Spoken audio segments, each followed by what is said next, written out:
Hello, welcome to another episode of Funjelah. On this episode, I thought it'd be great to invite on a guest who hosts a podcast that is the antithesis to my podcast.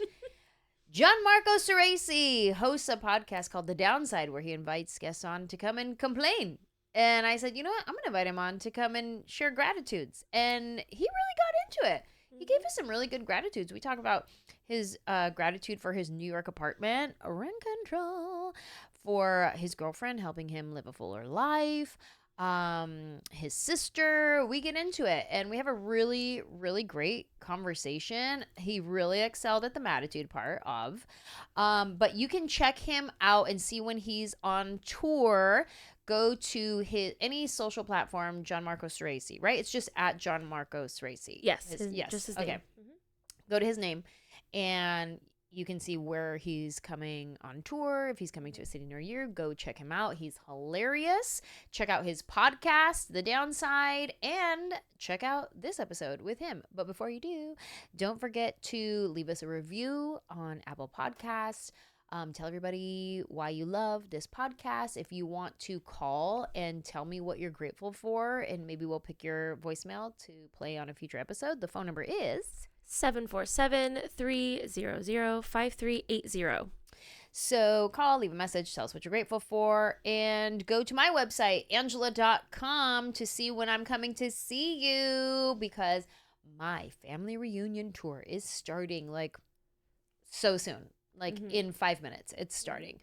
Get your tickets right now. Some cities are already sold out. So I can't wait to see you guys on my big tour, the family reunion tour. I'm bringing my family on the family reunion tour. Like, everybody's coming. So bring your family to my family reunion tour.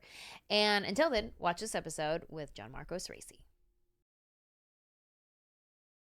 Cool. So you just flew in from New York, or tell me what's your travel? I'm here. My girlfriend and I, she's a manager at Mosaic, and we came here for like a 3-month stint.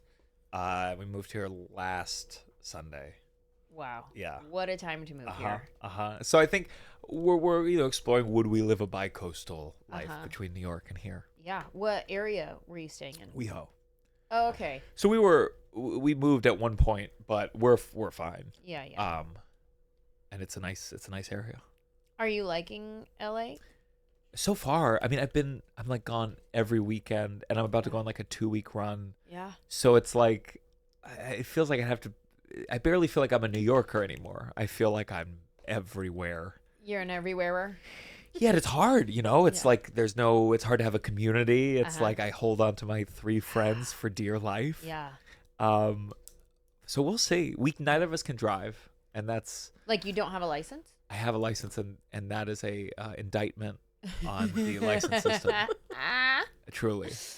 Oh my gosh. Wait, so you're not a New Yorker who hates LA? Like, you're not that guy?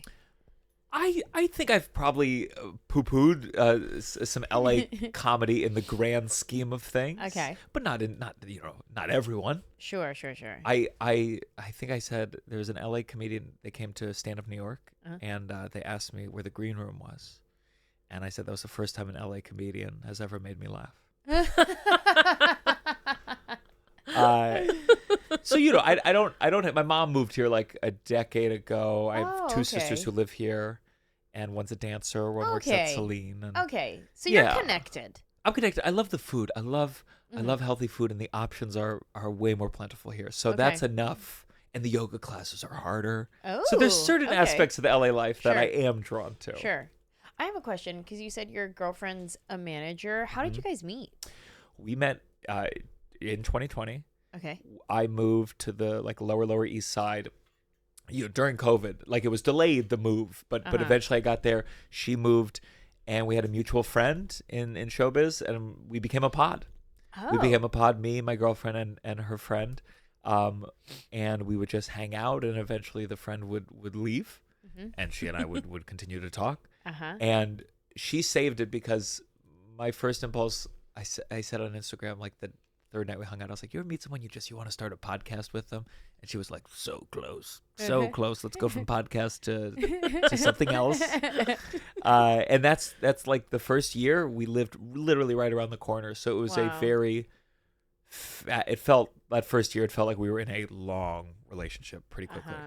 Wow. Yeah. So you started a pod with her and a pod. No, she did not start the. Yeah, just the latter. Now I'm trying to get the first thing. I said, okay, now that we're dating, can I finally get that part? But no, she comes on my podcast now and then. Was she a manager when you met her? Yes, she started.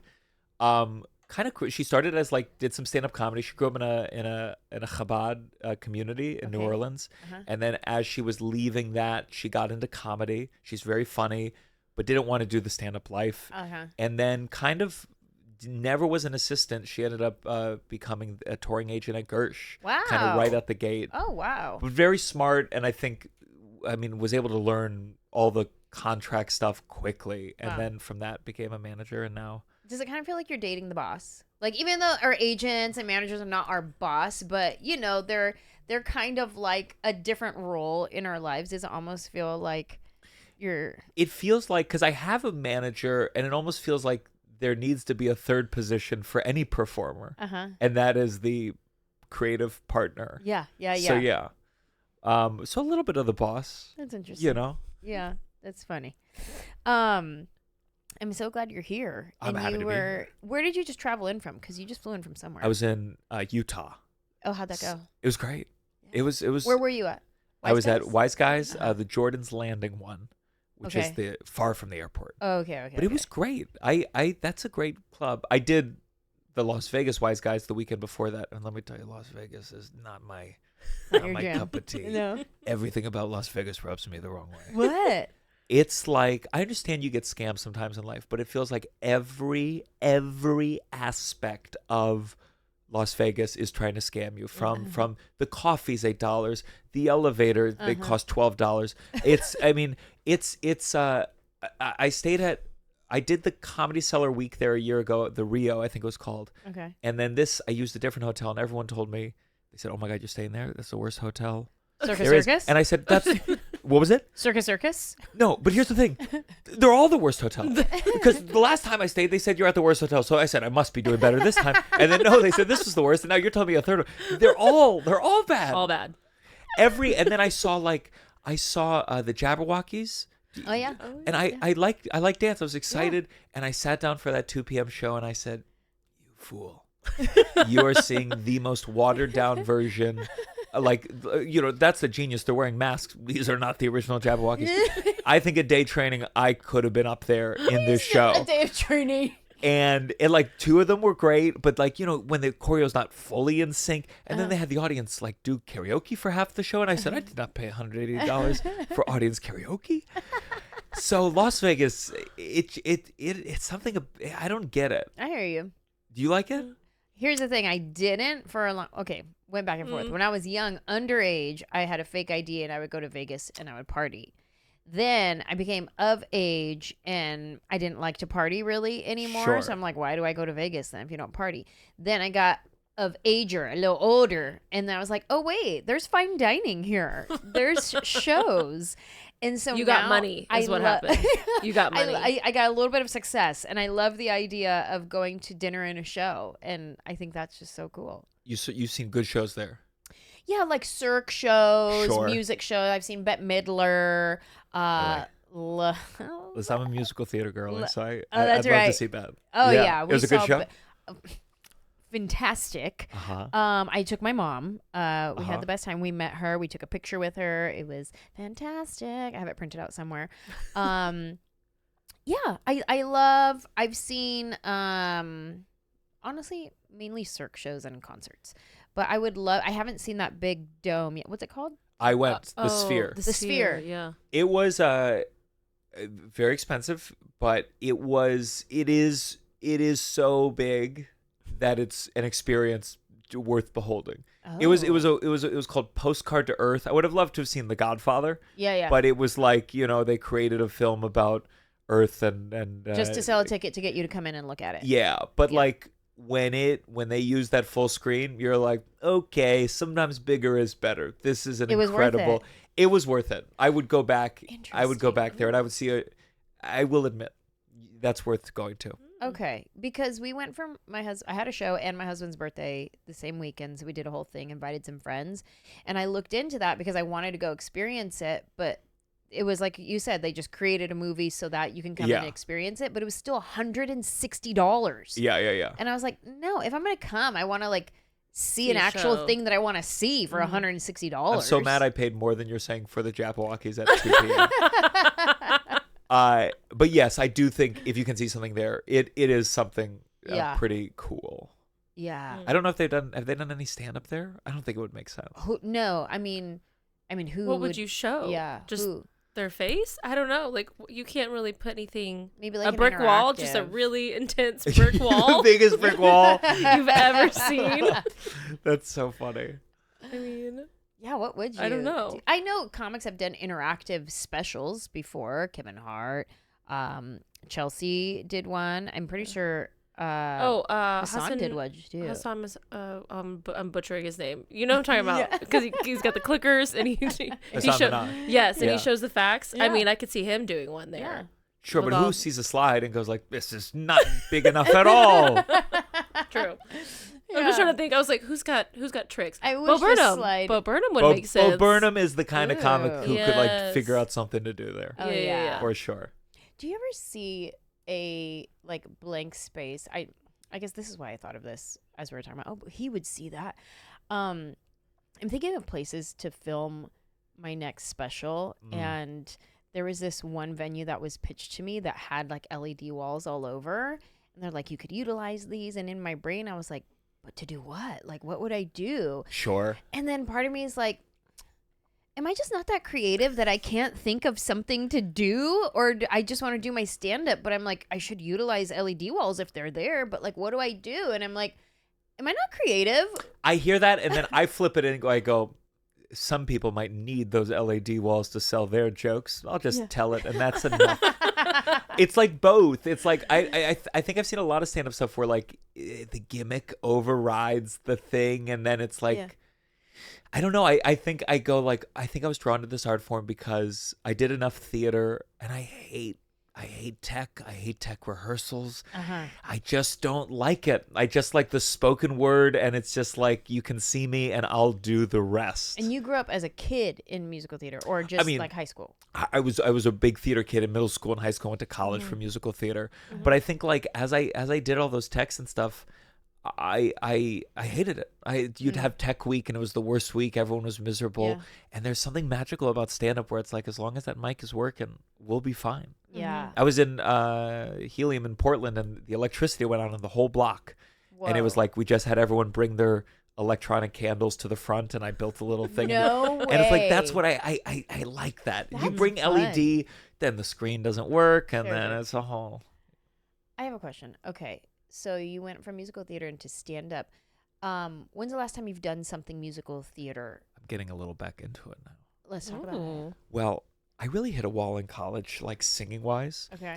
I had a voice teacher who it felt like, I think everyone has some experience of what a cult would be. And it depends on on what the scale is. No, and I think in a way you're almost fortunate if you have it on a smaller scale than documentary. Sure. Yes. And I think I was in high school, I could sing, but I was struggling, cracking on high notes, which at the time felt the worst thing that you could experience. And this teacher kind of promised me, and they were an opera singer and they had good students, but they said, like, use this technique, you'll never crack again. Which to me, that's the promise of eternal life. It's the promise of your own anything. Yeah. And so I just I pursued it. I got a little better. I went to college and I still studied with them over Skype. Oh, okay. And the school was not happy about that at all. They said, use our teachers, who didn't seem like they were great either. Voice is a hard thing to teach. And they didn't guarantee you. They didn't guarantee. They didn't guarantee. Why would I go for this? And I just hit a wall. I went to college for this thing, and senior year I wasn't getting better singing wise.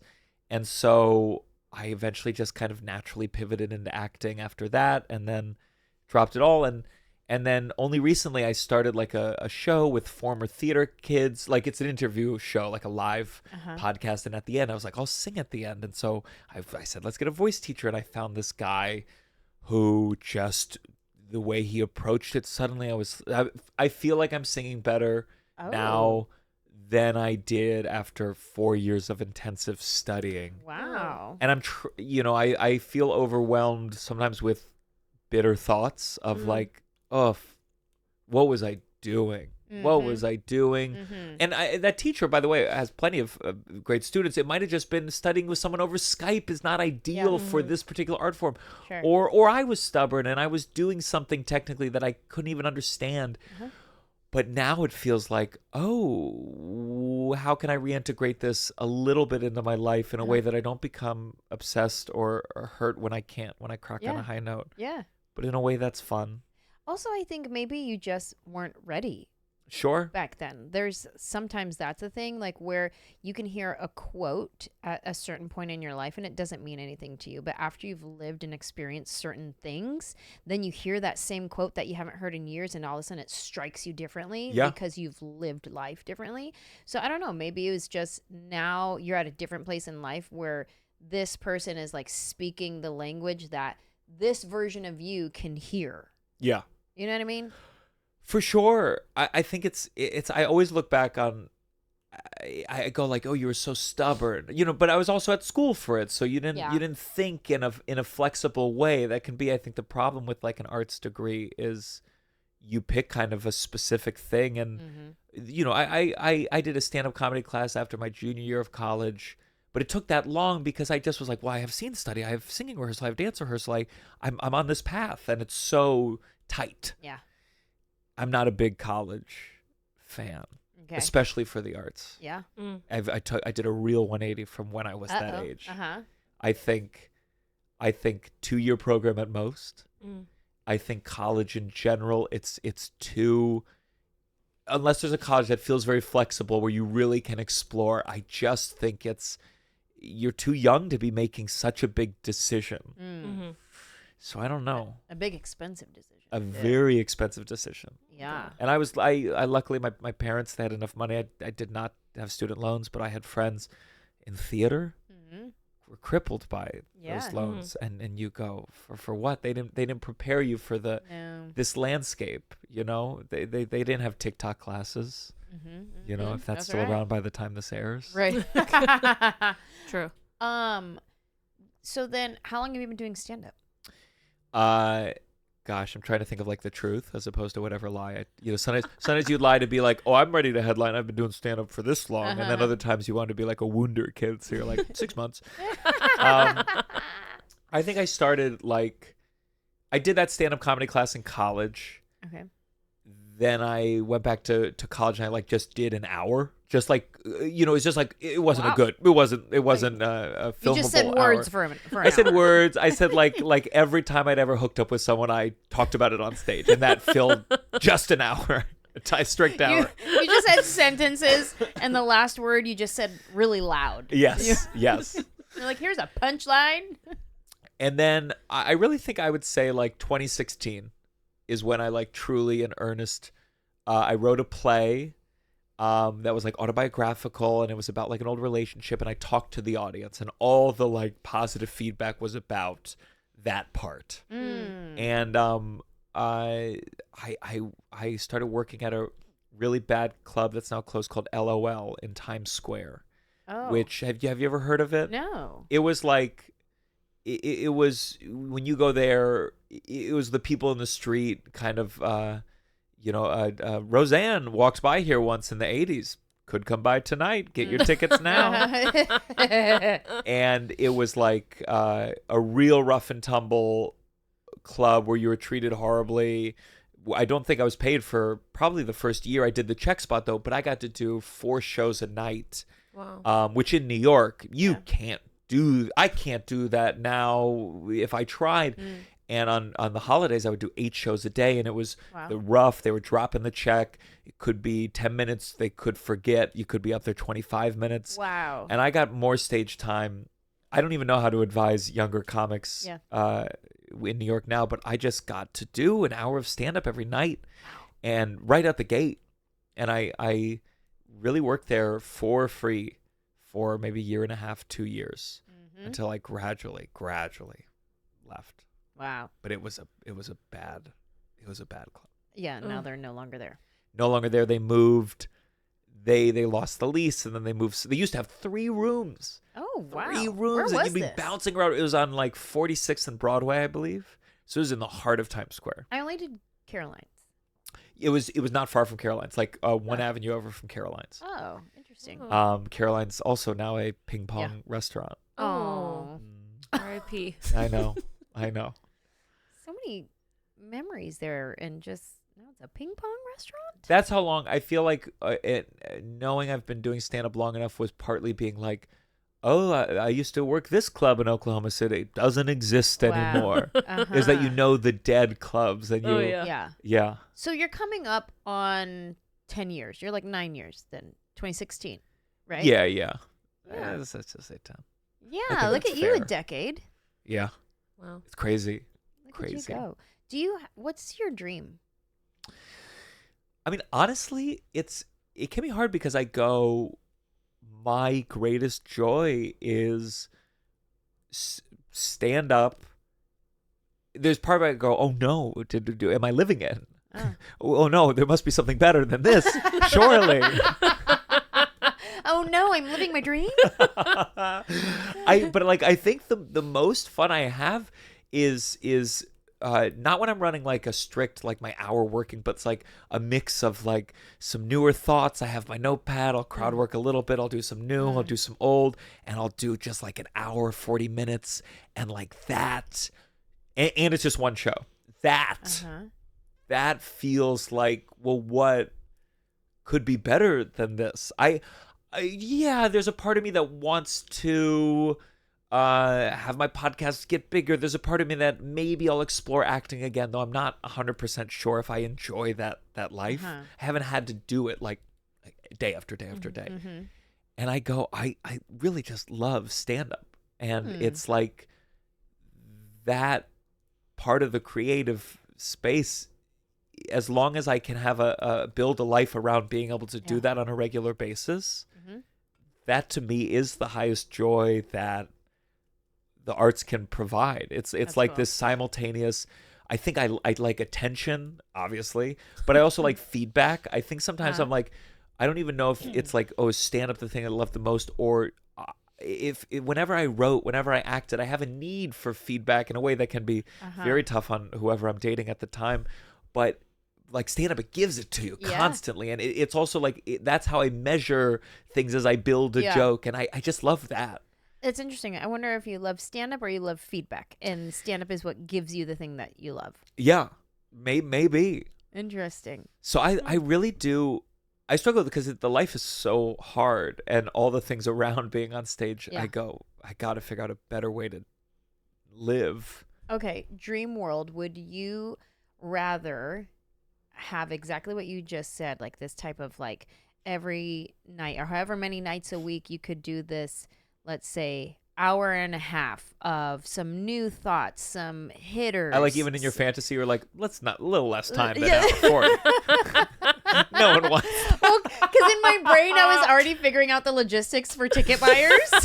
I was already thinking, I was like, okay, if this show starts at this time already. So like, let's say, would you rather have this touring or a residency somewhere like in New York, where it's like people know they can just come to this show a few times a week and they're going to see some hitters, they're going to see some new thoughts. It's going to be, who knows what it's going to be. Residency sounds really cool, mixed with way less touring than I'm doing now, or more like, just 1 month of a big tour. But I do think a residency would be, I do once a week in New York. When I'm there, it's kind of, I call it the silver lining, and it's my like crowd work, new material, some hits, and I have just 2 comics in the middle, and that's partly so I can kind of go off stage and go like, okay, I'm gonna do this, do that, do that. Wow. And that I love. So I do think a residency somewhere is kind of would be a really cool goal with then more centered touring. Yeah. That's interesting. Or longer, or like little mini I always go to these cities. I go to Utah and I go like, I would love to write some stuff about Utah, but I'm just not there long enough to think of much. Yeah. And if I could go there for 2 weeks and do a little residency there, Yeah. I don't know if my girlfriend's on board with joining me in Utah for 2 weeks randomly, but that's what I like. That's cool. I was having a conversation with Leanne Kreischer recently about like how Bert's doing arenas and stuff, and I was like, there was part of me that wants to do an arena but doesn't want the responsibility of it. Like, that's a lot of weight and responsibility that sucks the joy out of it for me. But then at the same time, like, what a cool experience. Yeah. So I don't want to say I don't want it, but I know for a fact I don't want pressure and that aspect of it. But I had brought that up too. I was like, if I ever got so big that I was ready to do an arena, like, what if I just did little residencies instead? Like, if I don't do a big, huge arena, but I'm like, let me just post up for a couple weeks in a city and like get to know the city and just do multiple shows. Now I am putting more work on myself, like doing multiple shows as I'm getting older. You know what I mean? I'm in my 40s now, and you know what I'm saying? Like, a one and done sounds real good. I do like that. A one and done, and then move on to the next city. You used to do 2-show days? On when I do clubs, I do. See, that to me, that's what's brutal. That's where I go. When I have just a one, I go, this is the life. Oh yeah. This is but the emotion of finishing a show and then being like, I gotta restart that engine. Yes. That's, to me, is the hardest part. Yeah. It is. It really, and there's like an element of like conserving your energy. Like, you know, you have another show right after. So it's not like you're just in the green room having the best time of your life. You know what I mean? Because you're conserving, because, you know, you got to go back out there and give them all your energy again. So there's times like we're laughing and have a good time in the green room, but then there's a lot of times where I'm just quiet and I'm watching and like people are laughing and whatever, and I'm just kind of observing and scrolling on my phone because it's mindless. You know what I mean? I'm just doing something mindless just to like decompress a little bit, but no, not too much. I don't want to decompress too much because then I got to rev it back up, you know? But yeah, there's something about residency. Like, I think of Hacks and I'm like, that sounds pretty nice. Just post up in one city and just do that all the time with a new audience because they're the tourists. You know what I mean? Nice. Like, that would be great. I would love that. I don't have to go through TSA every day. You know what I mean? Like, that would be fantastic. Do it. I think I feel like that's where like Birbiglia and people go into that more one-man show territory, because it's like the residency kind of, it makes sense because it's a theater show. So a residency a run of the show. Yeah. And I wonder how much, I think maybe the average person wouldn't know like how much the lifestyle informs what kind of art their favorite artists end up making. It's not necessarily even like, this is what I wanted to do most of all. It's just like, this is the only way I could have a family. Is if I made this kind of show. Sure. I do like the idea of one-man show too. I never grew up like musical theater or anything like that. But I remember seeing, oddly enough, Mike Tyson's one-man show. Oh my God, years ago in New York. I don't know why I was there, but I went and saw Mike Tyson's one-man show. And I loved it so much. But I remember as I was watching, I was like, I could do this. Like, I could tell my life story, because I used to speak at churches a lot. And I would go to women's conferences and I would speak to women. And I was funny because I was a stand-up, but that I was also sharing my life story and things that I had been through. So it was like a real journey that I would take people on. Like, we're crying one second and then we're laughing. And then like that whole thing. And I loved it. Yeah. And so I'm like, that's kind of like a one-man show. Like, if I share, I'm sharing my life in stand-up with people, but just the funny parts. Because we came to laugh. But if we really got into it, I could probably make you cry too. So maybe I do want a one-man show. I would think about that sometimes, but I don't know. I'm very allergic to, like, in comedy, like a conclusion or a thesis. They always seem obvious to me. The thesis always seems like, and that's why we should be kind. And then I look at my ticket price, I go, the Jabberwockies was more surprising than this ending.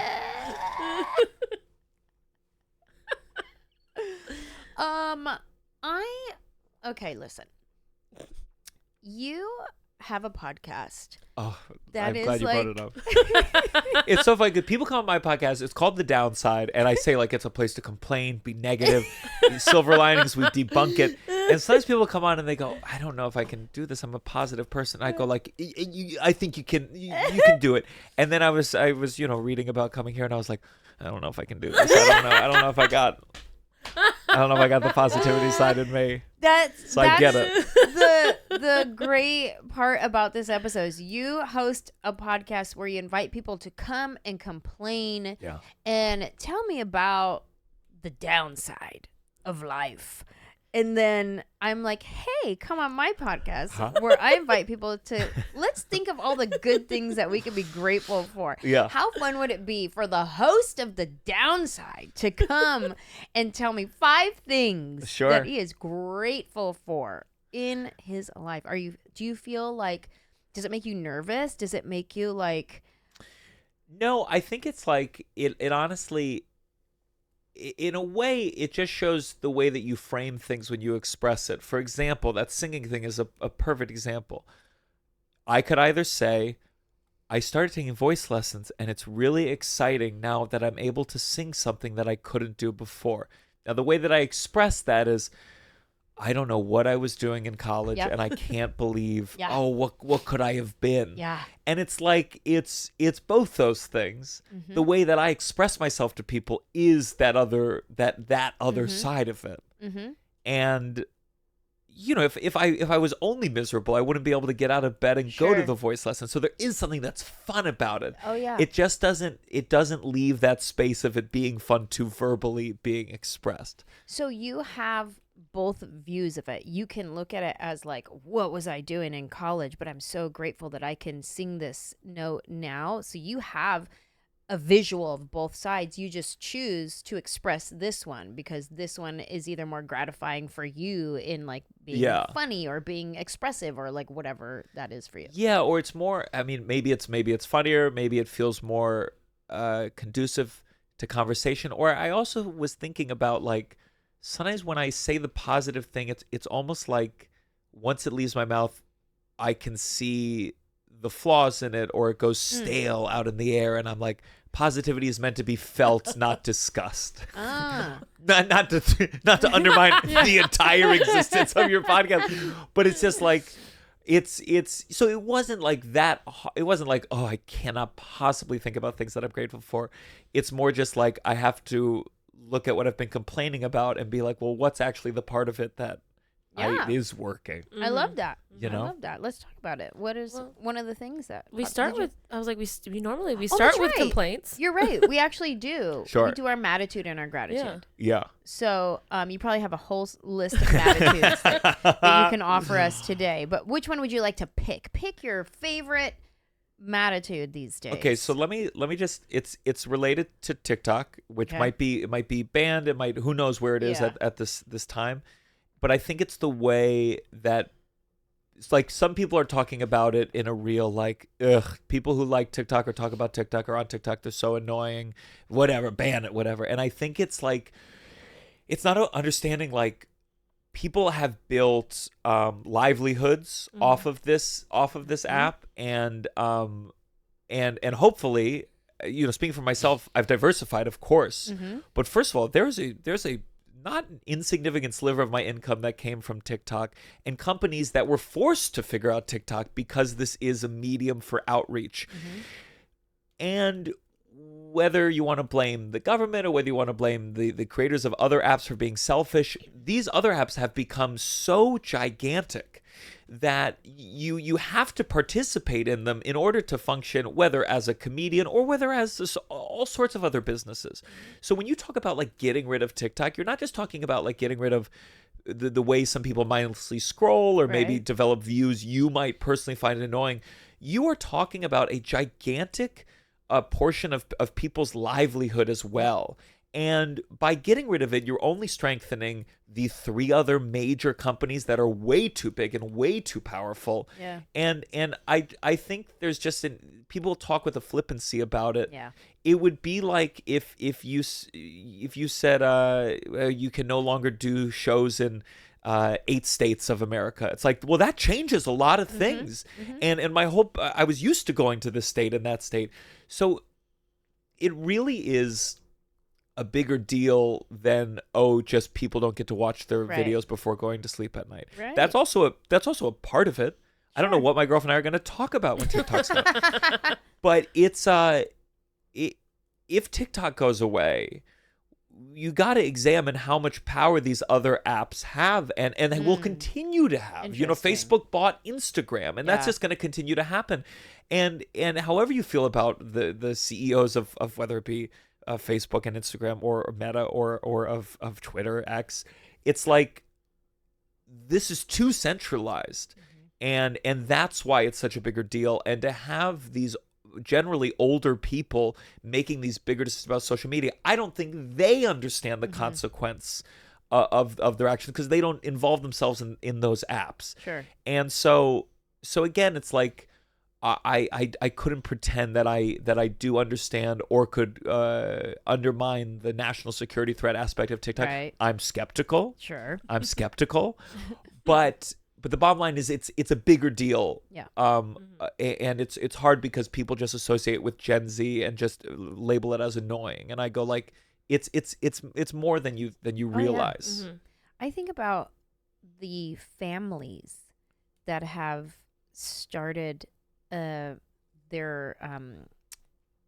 livelihood is on TikTok because they do like family videos and they have their own following. They have a few 100,000 followers of people who enjoy watching this husband and wife do challenges, and it's silly and it's funny. And here's their kid making fun of them, and they have their own little family thing, and then they get like brand endorsements or whatever. And here they were just working, she was working this 9-to-5 job, and then he was doing this one, and he would have to leave this, and then they were separated, and their family had this strain, and all of a sudden they blow up on TikTok. And then now one of them can quit their job, and this one can quit their job, and now they can do TikTok and pay their bills and provide for their family, and they're doing something together that they love. And then all of a sudden TikTok goes away. Yeah.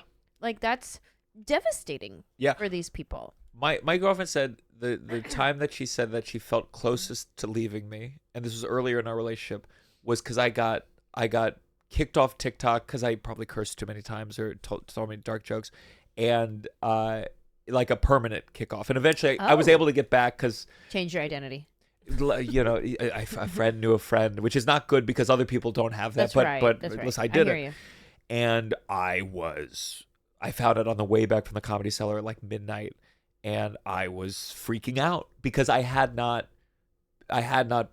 built a platform anywhere else yet. I was trying desperately, but suddenly it was like, and she says like she says it a little bit facetiously, but she was like seeing a man in his 30s almost start crying because of his TikTok account, which goes back to my original point of why I'm mad. It is a big deal. I should have been crying because. Maybe I would have broken somewhere else. I would have figured it out. But that was the starting point for everything I'm doing. Yeah. And it's a little bit like there's a little element of you don't get to choose where you blow up. Like you could be here on this platform, this platform, and this platform. I'm on all the platforms. One of them, I'm thriving. I'm growing. Yeah. One of them, crickets. Yeah. And I'm putting the same content out there, which I guess is part of the problem because the apps want different type of stuff or whatever. Yeah. But it's like I don't really get to choose where I blow up. In what state people love me the most. Texas, love me. If I go to the Northeast, crickets, they don't care about me. Yeah. You know what I mean? In the Midwest, they're like, okay, we kind of like you. You know what I mean? I don't get to pick that. It's just, it is where it is. So you didn't get to pick that. TikTok blew up for you in whatever capacity that it did, and then somebody threatening to take it away. Like it's devastating for people. I get it. So yeah, that's what I'm angry about. You saw the #1 app. I guess it's a Chinese social media app that's like a TikTok. It's the #1 app in the App Store right now. So I think because people are moving over. Because people are moving over, and the but funny isn't thing that is the problem? But that's the funny thing about it all. They're like panic downloading. right? Yeah, but then I'm sure then the government have to decide, do they want to ban that app? That's right. It's a whole thing. It's a cycle. Shouldn't we migrate to should we migrate to the library? Yeah. Probably. Oh my gosh. What's the other app? It has the word red in it. Yeah. I saw it. Oh. Keep talking. Because wasn't Triller for a second? Triller, I heard one called Lemonade. And I'm on Threads and Blue Sky. Triller, I haven't heard Triller, but I'll get on it. Blue Sky. Blue Sky, yeah, that was the one that, like, it's a Twitter, like a nicer Twitter, I guess.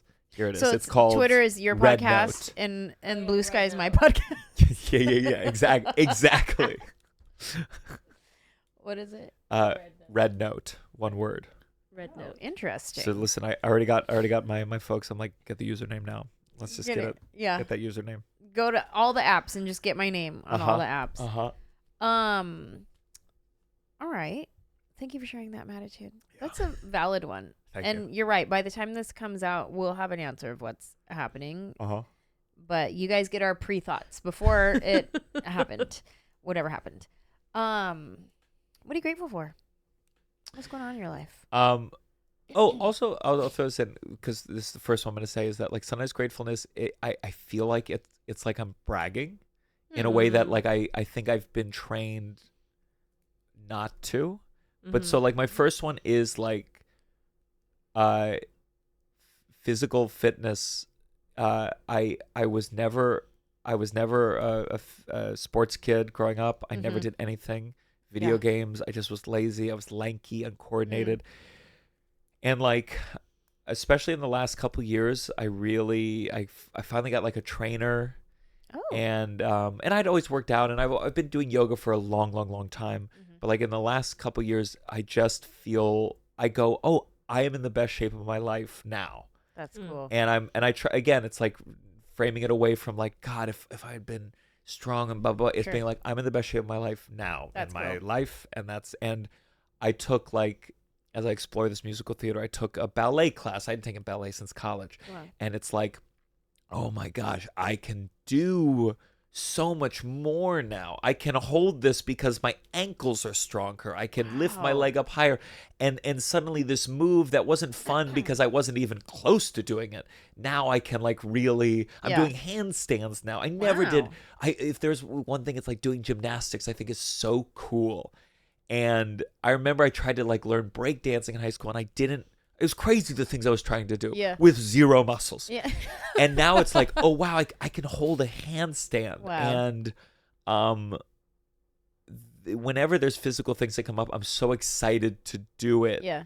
And it's because I, over the course of my mid-20s to now, really just worked out on a regular basis.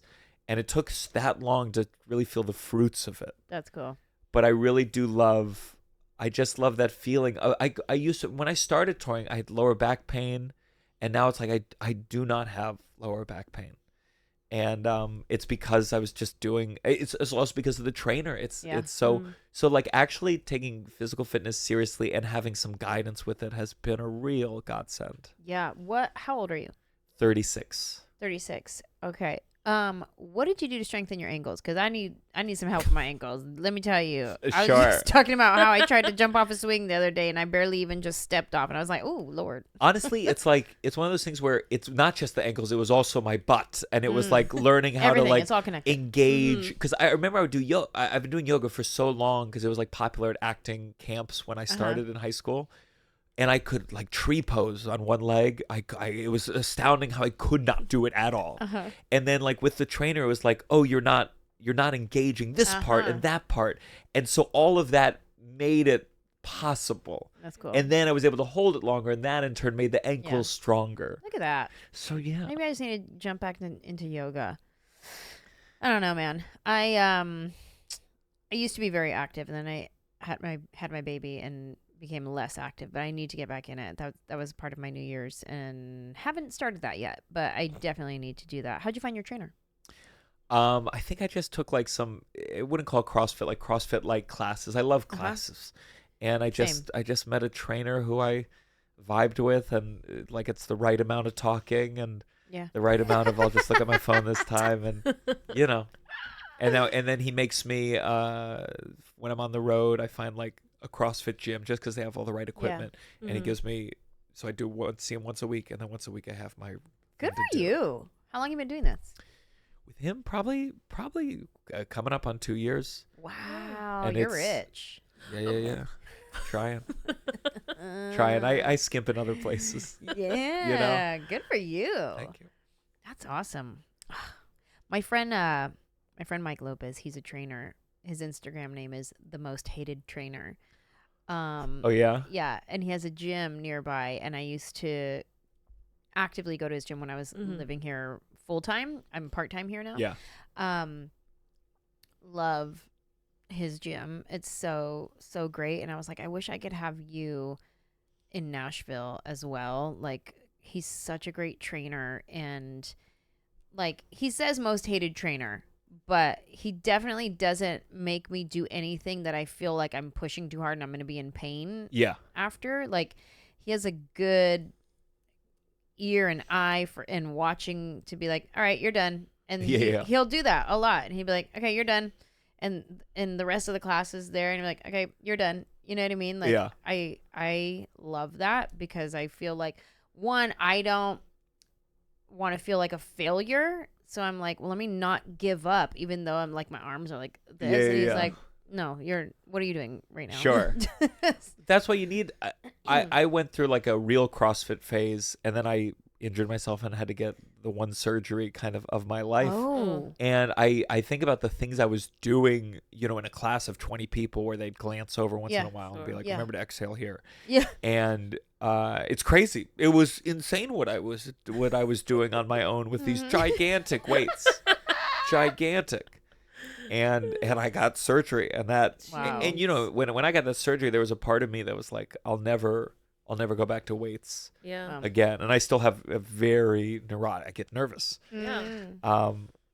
If I ever injured myself again really badly, though, part of my mind's like, I would just go to yoga. I'll do yoga every day, and that'll be the end of it. I like yoga. Yeah, I do like yoga. I haven't gotten back. I used to do Hot 8 yoga. I was a member there. I did Hot 8, yeah. Oh my God, same. Loved. Okay. Oh my Club. gosh. I did a sculpt class recently, and it was... LA yoga is... I go around... Sometimes you go around the country, you take a yoga class, and it is way too easy. But every time I'm in LA, I take a yoga, and I'm like, yep, this is where... They're trying to kill us. Yeah. This is yoga for looks. This is not yoga for the mind. Oh yeah, they take their classes seriously here in LA. There was one time I was at a gym. What was it? LA Fitness, 24-hour Fitness. It was one of them. I don't remember which one I was at. Love classes, like you said, you love classes. I love classes. This one was just like one, you know, with like little weights, and you do like cardio. It's like full body experience, but it's like fast paced to the music, whatever. And I stood in the front because I wanted to see what was happening with the teacher, but I wasn't like the best one. Like, I was taking breaks when I needed a break. I was going at my own pace. Yeah. She says on the microphone, if you aren't keeping up with the class, you need to be in the back. Oh, no. I picked up my stuff and I went to the back room. Clearly, she was talking to me. I was so embarrassed. I fear I would have left. I would have just walked out and been like, you know what? I'm done. And I wasn't trying to be like hot stuff. I was literally just in the front because like I was excited to be in the class and I wanted to watch the teacher up in the front. Yeah. And she was like, no, this is for VIPs. I had get you back there. So for me, there's always a thing in class. Some classes you can take off your shirt, some classes you can't. I was taking a Soul Cycle class, and listen, it's brutal. You're sweating like crazy, and then you do the arms part, and then you cool down, and then the wet shirt. I'm very sensitive about that stuff, and again, I take a lot of, especially with CrossFit. CrossFit is like, it's just the basic rule. You can take off your shirt in CrossFit or in hot yoga all the time. And so I was drenched. I took off my shirt, and the teacher goes, "Hey guys, just a reminder for everyone. We want to keep your shirts on for the entire duration of the class." And I'm the only one. Oh no. And I had this moment where I was like, "You could have come over. You could have come over and just whispered it in my ear. You could have. you could have done anything. And I was so humiliated. And then I had to put that wet shirt back on. Oh, that's the part I'm most mad about for you. Again, I would have left. Yeah. I was close. I was not in the best And you put it mood. back on. I put it back on. Even though it's your own sweat, it's still gross. You know what I mean? Oh my God. Ew. Yeah. Soul Cycle has a pretty mad email from me. Yeah. I was too humiliated to even write. I was like, okay, sure. Go to the back. Bye. Yeah. How embarrassing. What else are you grateful for?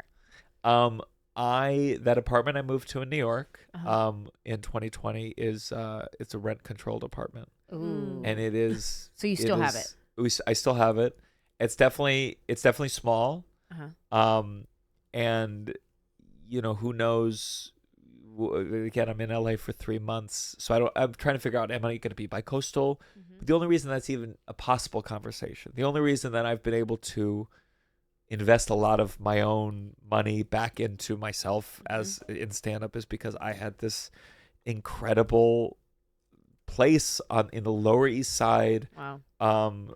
Great location where I could walk to the Comedy Cellar and close to airports, and it is so inexpensive. And it's allowed me to do so much.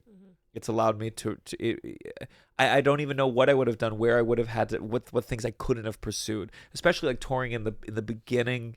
Touring the money can be so bad when you add in, the checked bags and the Ubers and the flat rates of the club. And like a lot of that I was able to do because of this apartment. That's so cool. And it was just my uncle, is a lawyer and it works with landlords, and it worked out. Wow. By worked I mean someone died and didn't have any immediate family to pass it along to. Yes, truly.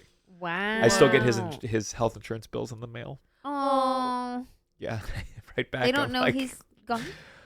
Listen, those bill collectors, they'll forward it to heaven. Wow, they sure will. Yeah. Tell me about your apartment. How small is it? They called it a 2-bedroom, which is absurd. It is a 1-bedroom with a room that. What do you want to do with it? It's like it's smaller than this room. Okay. It is that second room, and it was my like podcast space for a little bit, but it was a little too small for it. Wow. So we got what is it called? A couch and a half? Is that what they call it? It's like a big like love seat type thing. Okay. And my girlfriend and I can barely wedge in there for watching TV and couples counseling, and that's what the room is for. Okay. It's the couples counseling TV room. And so yeah, it's the bedroom is a good size. Clothes, how's your kitchen? Kitchen, it's fine. Okay. It's fine. Do you like to cook? No, I tried in COVID. I tried to learn. I couldn't. My girlfriend's such a good cook. That's when I learned was COVID. I was awful. I have jokes about how awful I am at cooking. Oh, and yeah? then I learned during COVID. The first time I went viral online was because of how bad a cook I was. I cooked a pepper. I mean, what I'm doing is we're talking chicken and pepper, and I add some, like a red pepper. Okay. And I broke up all the pieces of the pepper and with my hands. Love this for And you. I posted a picture online, and because I noticed when I flipped over one of the pieces of pepper that I had left the sticker on. I thought, funny. But then I put it online, and people started noting other things. The way that the pepper was cut, the way that the chicken was being cooked, the dirtiness of the stovetop. Oh, no. Suddenly I was getting roasted for all these other aspects that I had no idea. And it was the first time I ever had something on the internet do well, was people just roasting what it and I thought the only funny thing was, I left the sticker. No. That was the least of my concerns. So, and then I think like when my girlfriend and I like first start dating, I cooked one meal and it wasn't good, and she's not the best at. I told her, you'll never know if I love what you make or not, because I will say that I love it. I say I will never get a meal and complain about a meal. She's not the same. She can't fake it. And I think something about that was so humiliating. To make something where the goal was for you to put it in your body, and you said, I can't do that. Something about that. Oh, it was just tofu and rice. Oh. Yeah. That sounds already easy. It already sounds like it sounds flavorless.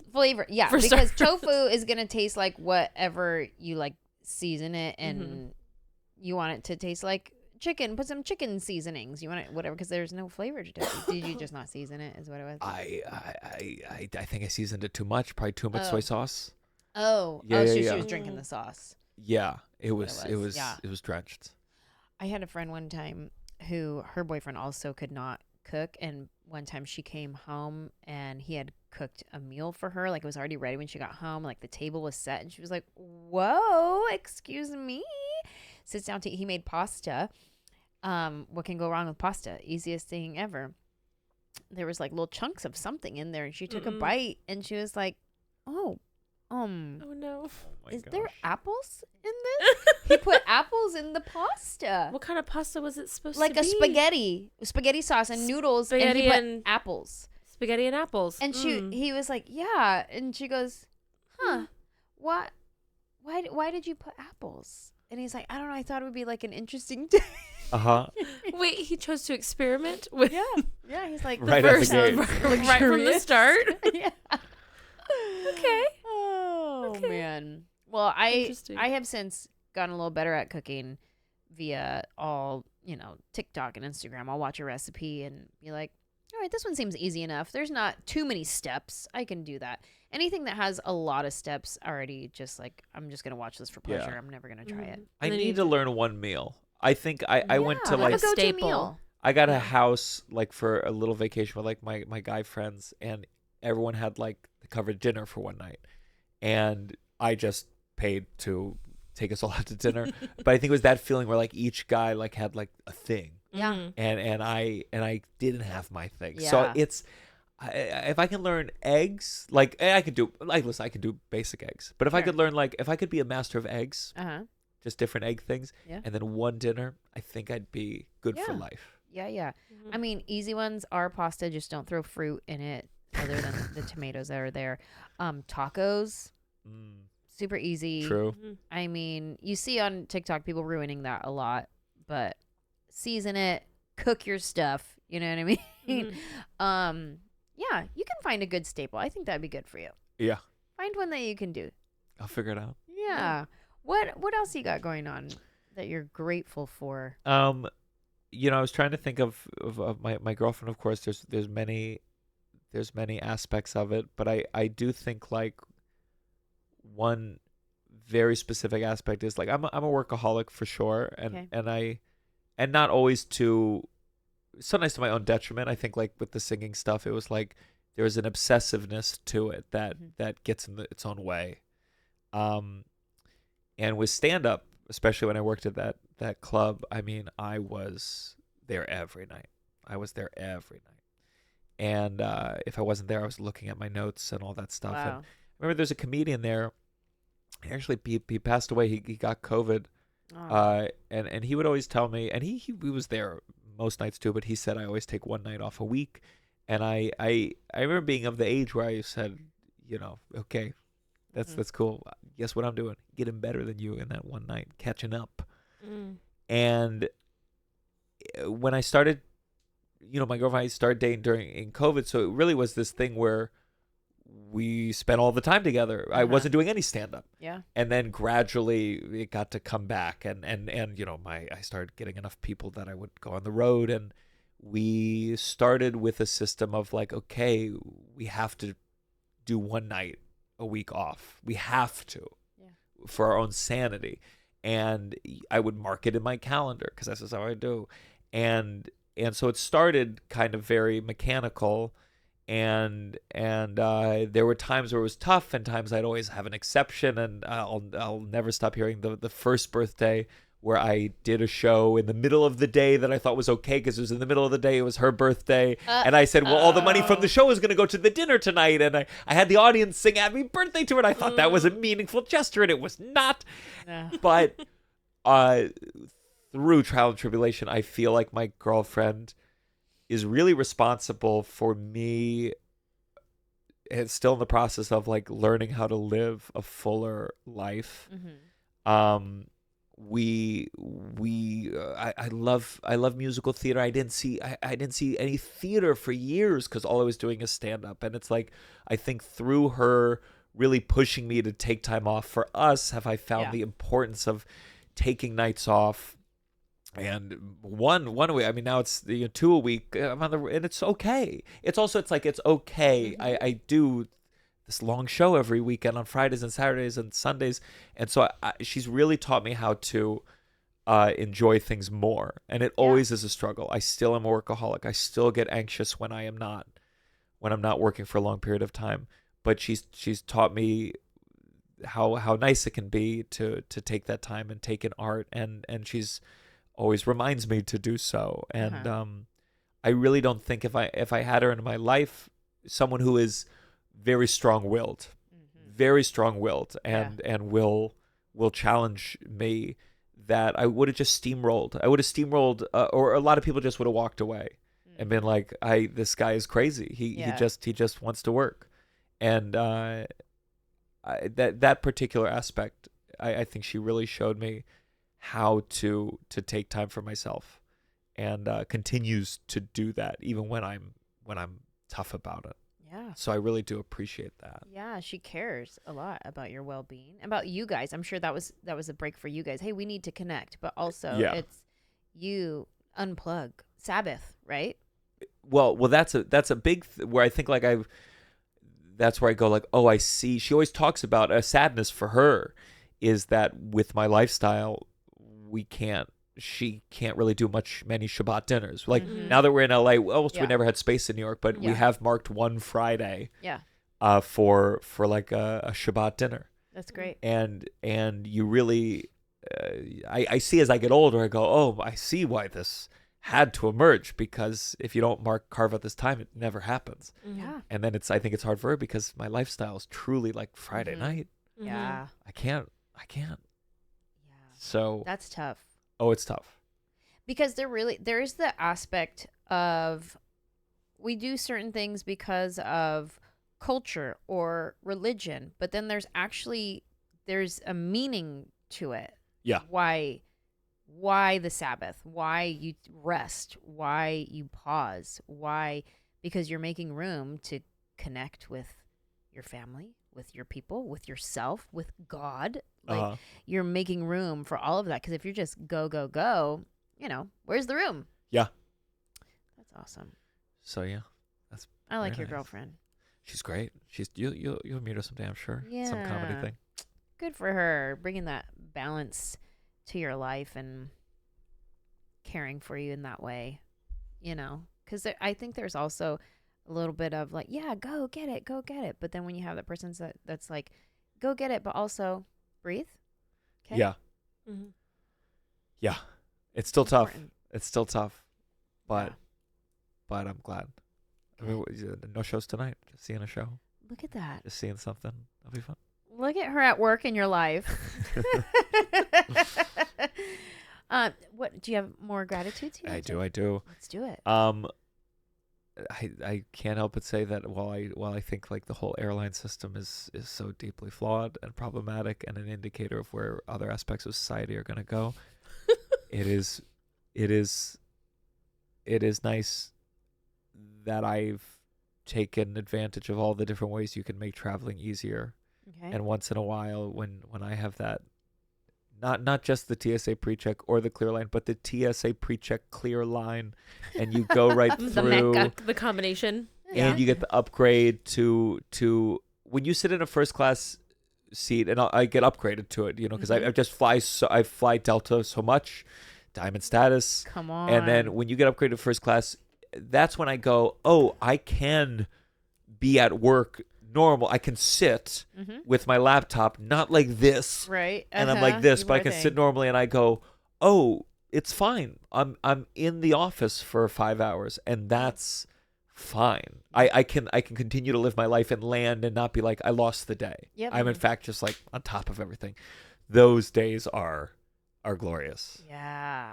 And then if I was on your podcast, I'd bring up, and then the days when the Wi-Fi is down on your flight from New York to LA. But even that, I try to spin that positively, unlike you. I I go, oh, good. I finally, this is the only way I'm not going to check social media is I do not have access to it. All right. I guess I have no choice but to read and write. And yeah, that is nice. I don't need them to do the thing of thank you for being a Diamond Plus member because I go. Write your little card. Yeah, because I go, you don't have to say this to me. They have to put on a show as if they're like, thank you for keeping a roof over my head. Right. Yeah. And I go, you don't have, and then I have to act in turn. I have to act like I am moved by their fake acting, and it's like, who is this scene for? Yeah. Who is this for? Yeah. Also, it's weird when they do it and you're sitting in economy and they come by and they're like, thank you so much for being diamond, platinum, or whatever. And I'm like, you want to know how you can show your gratitude? Let's move me up a couple seats. Yeah, I was like, you're welcome. And I'm also in the exit row, ready to help where I can. They have they ever written you a card? Yeah, I've gotten the card. They'll write you a little thank you card. I'll be honest, every time I get one of those, I'm like, "Aw, thank you so much." Well, we found out who it's for.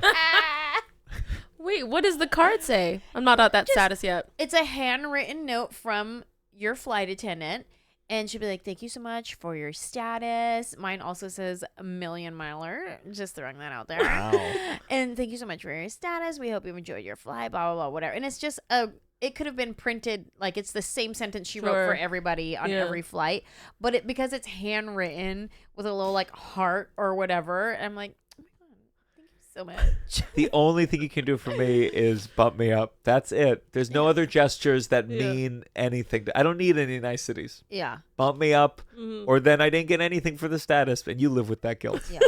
CEO of Delta Airlines. I love that you're a Delta flyer. Delta's our airline. Yeah. It's the winningest airline. Yeah. They have all their awards, like when you walk onto the plane and they're like, this is the thing that they've won. Just so you know. Yeah. We're the winningest airline. Though here. only recently I flew Southwest for the first time in my life, and when they explained how the seats work, I was like, "What? What?" It felt like I was in a different country. I was like, "I've never heard of anything work like this." Yeah. And this functions. There's not fighting, but yeah. And then you have me, who I fly Southwest all the time because it has the best flights back to my family, and I get pissed when people are like, "What? We can't." And I'm like, "Yeah, you see 28 in the back. I'm A. Please move." I'm like, please no. But then I forget there are people who don't know how Southwest works, even though it's been around for 30 something years. I feel like we should all know how it works at this point, but I'll look past it. My friend Eddie, Jackie's husband. Oh yeah. He first started traveling. So my old road manager before Danielle was a girl named Jackie, and then she started dating a guy who was doing stand-up comedy, but he also could do like video and editing and stuff like that. So I started bringing him to do like video and editing stuff. And so the first time I brought him with me on a flyaway date, we were flying Southwest, and we all board the plane. And we're all sitting like right here in the front, like the first couple rows. We move in, and he just moves all the way to the back, and we're like, "Where's he going? He doesn't want to sit with us. Like, what is going on?" And then he comes back up, and he's like, "I can't find my seat." Because everyone thinks that like the 28C or whatever. Wherever your line was, and we're like, no, That's so funny. Open seating, just sit wherever you want. And we still make fun of him till this day. Obviously, I'm talking about it right now. Yeah. Delta, love you, boo. What else are you grateful for? What else you got going on? Sure. I think I'd say my father is he's tough, not tough like old school man tough, but he's just a challenging man, challenging to have a relationship with, and he's getting older, and there's just a degree of like trying to decipher what is his own quirkiness and then getting old, what is getting older. And I have one half sister. My parents got divorced when I was like a baby, and so I have one sister on that side, who's a half sister, but she puts in a lot of labor, emotional labor, in spending time with him and visiting in a way that I think I created a lot of distance as I got older that I certainly needed. Mm-hmm. And then it became a degree of like, I should put in more time. Again, this is going to the negative side of it, but the positive side of it is like my sister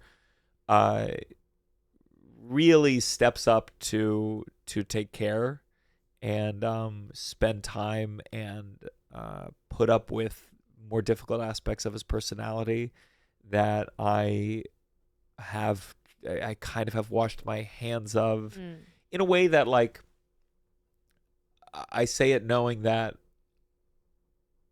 at some point I do need to participate more. And especially I envision, you know, should there be later parts where we really have to take care of him. You know, he still works and has a company and all these things, but there could come a time where I really will need to participate more. But she, just for the last, honestly, decade, has stepped up to that plate and taken on a lot. Is she older than you? No, younger. Younger? Yeah, so I'm the Okay. only one from my parents' first marriage, and then Okay. my mom had 3 more kids Okay. with my now ex-stepdad, and then my dad had a kid with someone. Okay. And so yeah, I think it was tough. My younger sister on that side, we had a weird relationship because we only saw each other every, like, maybe one day every 2 weeks. And my dad was in custody battles, and then I think at some point lost full custody. So she still came over, but there was always this strain where my dad was really spoiling her so much because he was terrified of this day that she'd say, I don't want to go to dad's. And her mom would go like, fine. And who knows if that would have been the case, but that was certainly the terror. Sure. And I think it took a long time for us to get closer, but yeah, I really, if she wasn't there, I don't know how my dad would function. And again, I don't think it's fair how much has been put on her shoulders. And I think even if I can, you know, feel my own anxiety of what should I be doing, what should I have done, what can I do in the future, I am very thankful that she has a big enough heart and the emotional strength to kind of deal with a lot of this stuff. So very, very thankful for her. Has she ever expressed to you an emotional toll about it all? Not fully.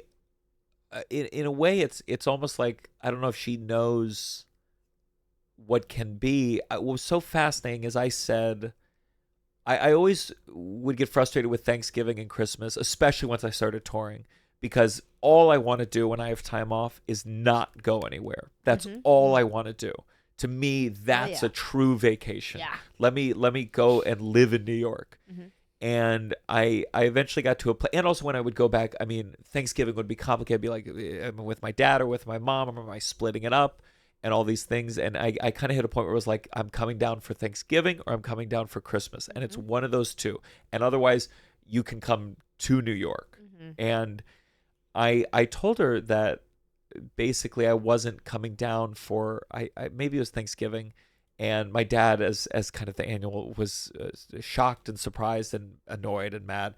And she said to me, she said, I'm really proud of you for prioritizing yourself in a way where I was like, oh, I thought I was being a selfish jerk and kind of I've decided to abandon the family. Yeah. But through her eyes, Yeah. I was actually taking care of myself in a way that she wants the ability to, and maybe if I'm thinking optimistically, I can by example show her that she can prioritize herself, because she will spend Christmas, and she does it with her mom in Florida and then flies to Maryland for the second half of the day. And I spent so much of my doing versions of that, not that bad, that I said, I want to do Christmas for me.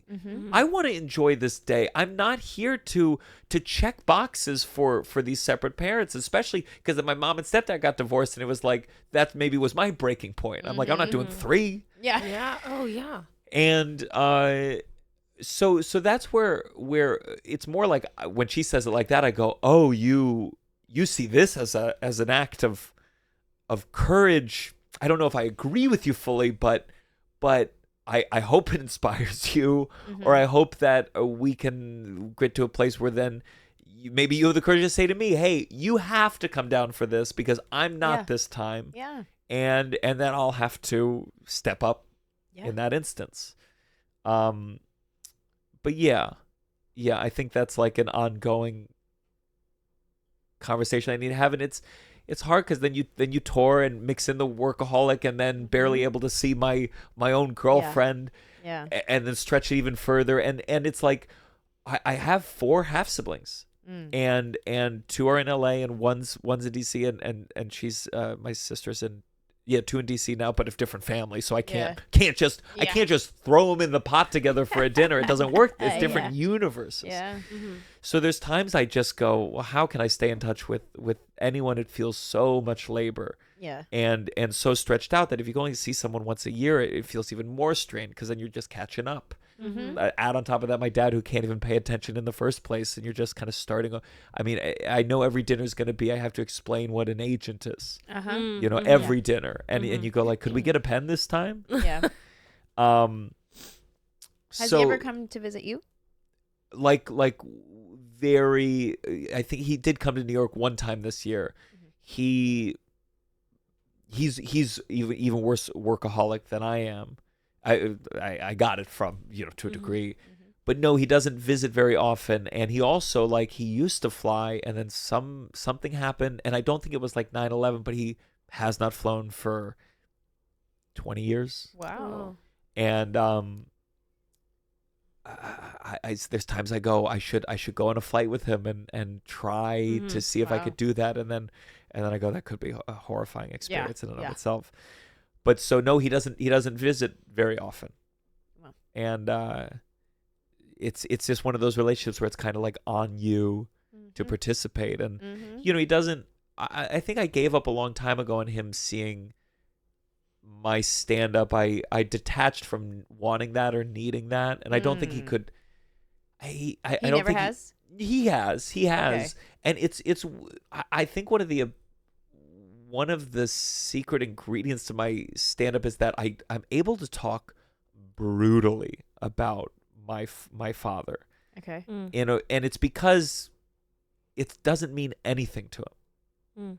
It doesn't mean anything to, like, he doesn't even register it, or he doesn't see it. And again, is it old age? Does he not conceive of it? Is it all a separate thing? What makes you think that he doesn't? Is it because he doesn't comment on it? He doesn't tell you how he feels about it? Yeah, but also, like, he's offended. Like, so he came up for Thanksgiving. I'm probably mixing up holiday, but he did come up for Thanksgiving, and we were there with family, and at some point we discussed he dated like a supermodel in the 80s who left him, and a family member said, like, oh, I remember you were heartbroken. Oh, and my dad goes, why are you laughing? It was a very heartbreaking thing. And so, like, and it was one of those, and it was like, I was like, all right, let's get that check. Let's wrap up this Thanksgiving, because he could not make light of that. It's incredible. He should have been an actor. The things I struggled with acting, with emotional connection, my father can do like that. Yeah.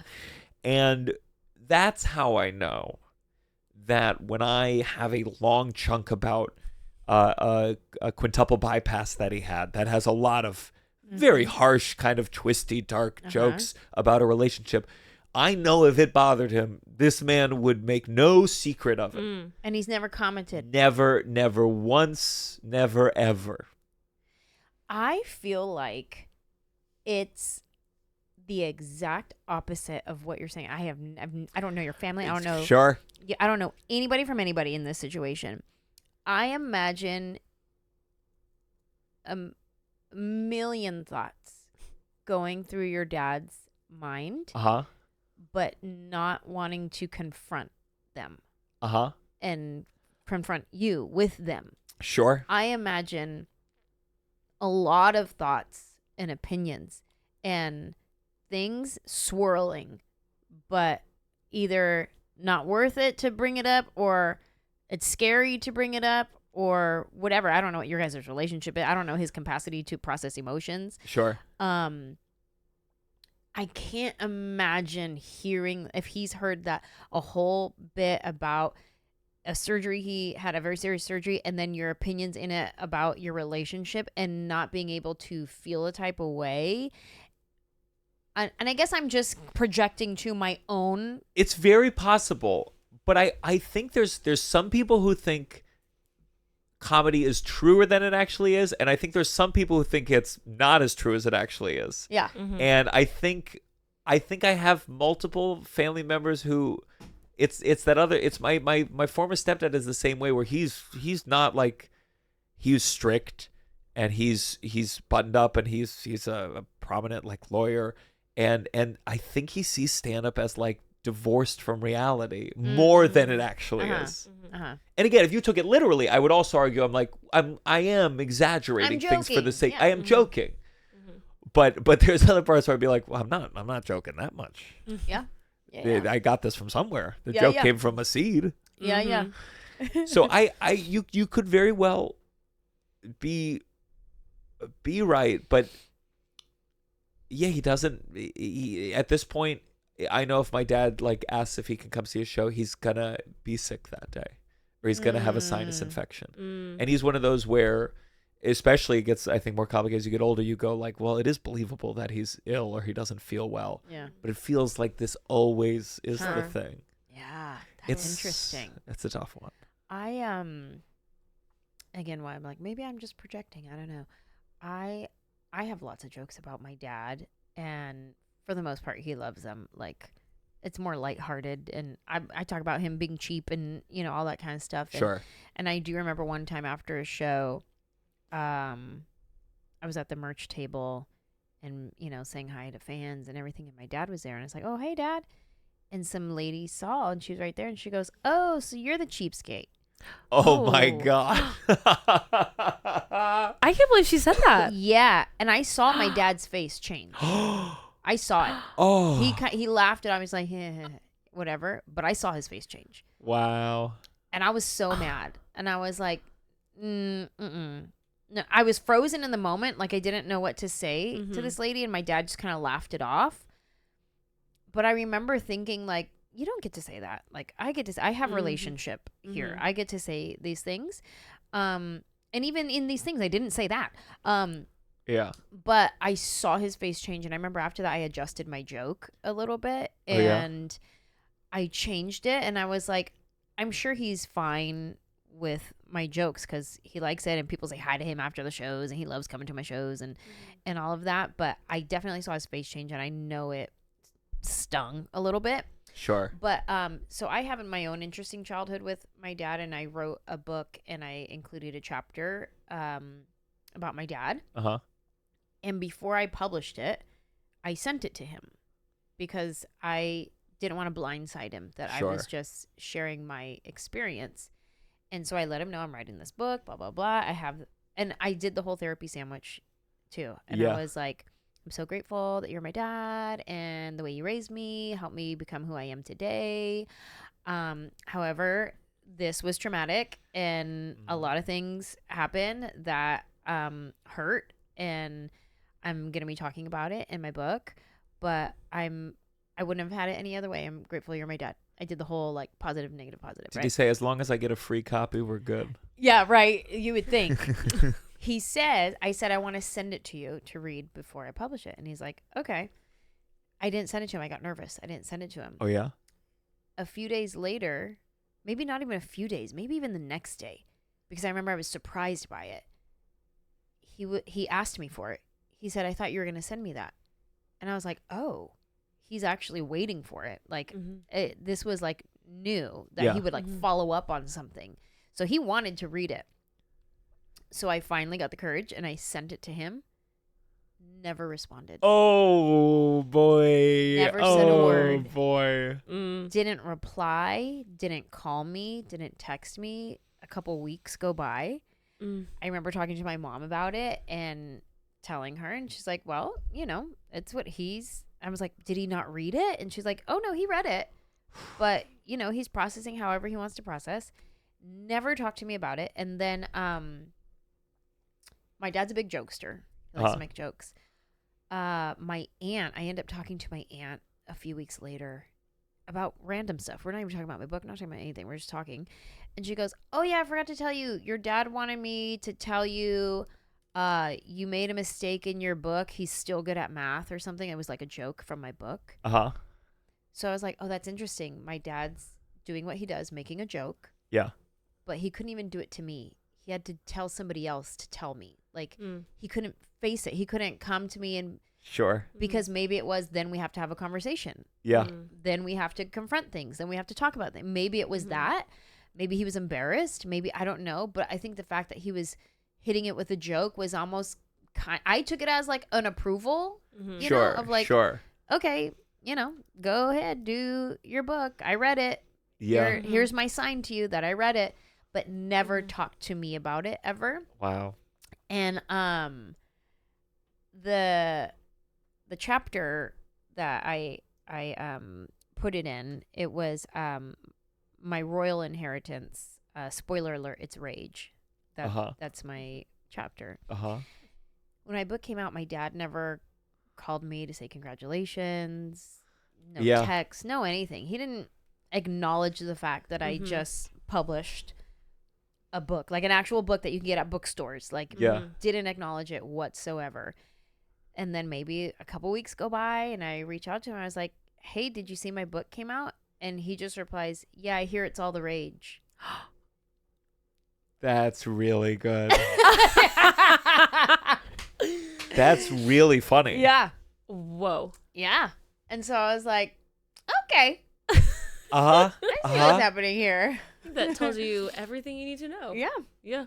Yeah. So all of that to say, me projecting on, I'm sure he's feels and is just not going to say it to you. In the same way my dad has opinions about what he read, but he won't say it to me. Yeah. That's amazing. I mean, we really, we put, most parents don't have to deal with this. Yeah. Almost all the parents do not have to deal with this. Yeah. And that can't be easy. Yeah. That can't be easy. Unless you just don't care about how, you know, Joe Schmo sees you who you never met. Yeah. But I'm sure if someone wrote a book about me, it would be tough to see yourself represented in a way that you could not possibly convey what you see as the full picture. Exactly. And that's the thing too. It's like, this is my point of view. I'm sure he has his own point of view. I'm sure he has his reasons. I'm sure he has like all kinds of things that I would have been like, hey, I don't agree with this. This is not fair. Why are you doing this? Don't publish this. Nope. I got, when I did that, when I told you I went back to college and I did an hour of stand-up, like I was talking about, you know, exes, high school ex and this, that, and the other. And, you know, it was mean. It was harsh. It was, I didn't name any names. And in my mind, you know, you don't name anyone. I changed details. It wasn't identifiable. But of course, if you knew who I was and we went to school together, you know who it's about. And it was like one of my ex-girlfriends, like, and again, the joke, it was usually all my jokes are about me, but it was about, you know, intimate situations. Yeah. And that person was very annoyed and wrote like a Facebook post and then told another ex like a joke that I had disguised a lot more. But it was like, this joke's about you, and then I took that off and it was sometimes you have moments like that as an artist and you're like, good that it happened at this scale, at the video with 11 views. And I certainly learned, like, you know, the risks you take and the responsibility you take by sharing certain things and what it means to hurt someone's feelings and whether you think it's justified based on what you experienced and when it wasn't. Yeah. And I like got it so, before I would consider myself a comedian, I got a real lesson in that. And I think I know, like, certain jokes I run by my girlfriend. We have our own thing. It's always amazing. I think anyone who does comedy, you don't always know what it is that's going to upset someone. I have very harsh jokes about my mom, who I talk to a lot more. And the joke that upset her was once she thought I had a joke that implied that she was loose in high school. And it wasn't even the joke. Yeah. But and I have jokes that, especially in the beginning, that were like, she's a bad mom. And that meant it was that thing. My girlfriend, we had like, there's always a couple jokes, but like it's about anything that portrays her as non-professional. She really, especially she works in this business. Or like when we started like couples counseling, she was like, eventually we got to a place where she was like, you can make jokes about couples counseling. But in the beginning, there was this sense of, she said, I don't want to feel like when we're in couples counseling that you're thinking of jokes. And so it was less even about like joking about the thing. It was like, I know you. I know how your mind works. I want you to be present and work on us. I want you to be present. And then when that kind of rule got lifted, you brought your notebook. Sure. She was like, how did you just have an hour on couples counseling? I thought you weren't thinking about it this last year.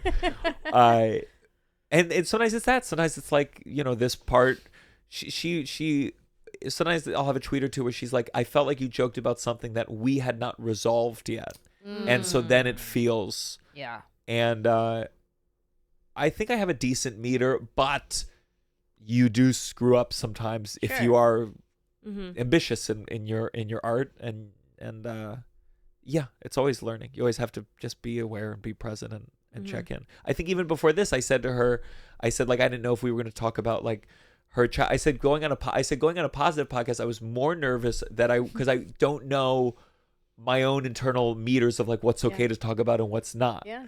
And well, you've done great. I think so. I think she'll be happy with her section. Yeah.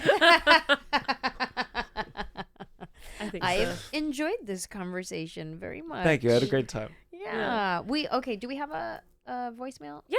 Okay. Great. We listen to a voicemail every episode. Somebody calls in and just tells us what they're grateful for. So we just take a listen. Oh, and also, if you're watching right now or you're listening and you would like to call and tell us what you're grateful for, here's the phone number. I think 747-300-5380. Give us a call. Ooh, yeah. That's amazing. Do you love it? Who sang? Gabe Gibbs. Oh yeah. Yeah, that's Gabe. Wow. That's Gabe. Very cool. A fellow musical theater nerd. Yes. Yes. What's our voicemail? Okay. I'm grateful for your podcast. I just found it. I've listened to all of your episodes. Aw. I am also grateful for the 23 years that I had with my wife before cancer decided to take her away. And I'm grateful for my beautiful children. I have 5 and 4 grandchildren and 1 on the way. Wow. Thank you. And I look forward to your next appearance in San Diego. Have a wonderful day. And my name is Robert. Bye. Robert, thank you for calling in. God bless you, sir. What's funny is just by your voice, I was like, is he from San Diego? He was giving me San Diego surfer vibe really? or something. Okay. He's giving me like cool, sunny, like bright side type of guy. I'm like, you're from a beach town. So. Thank you for calling in and sharing that. God bless you to be able to say I'm grateful for the 23 years, like that is definitely, we got to lean into that perspective. Yeah. Kind of like what you were talking about earlier. The framing. The framing Mm-hmm. of it. Yeah. Thanks, Robert. I appreciate you so much coming in and sharing some of your story Thank you. with us I'm and happy to be here. your gratitudes. And I'm grateful for you taking a break from your typical framing Sure. and adjusting it for us. We end every episode of my podcast with the last segment is you better count your blessing. We keep it to 1 as opposed to 5. We are the exact opposite. I love it. Yep. But thank you. It's perfect. It's Thank perfect. you. Thank you. We'll see you soon. See you soon.